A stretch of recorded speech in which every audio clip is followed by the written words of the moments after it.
natural gas. In this video, I'll be going over my trade idea of the week and the day-by-day probability model. So let's start off with the technical analysis on the winner chart. We are in positive MACD. We're off of overbought levels with the RSI. As we extend that to the 4-hour chart, we are in positive MACD and slightly off of overbought condition with the RSI. As we extend that further to the daily chart, we remain in negative MACD. We have broken above the 200-day moving average, this green line, and that is at a price of $4.02.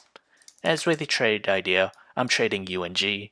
My position size for it is less than 1% of my portfolio.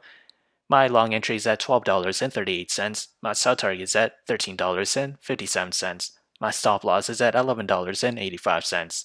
However, if I were to open a short position, my entry is at $13.66, and that is this range here.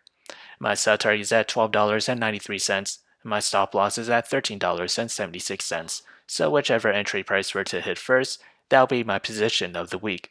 So how did I develop these trade ideas? It all comes from the day-by-day probability model.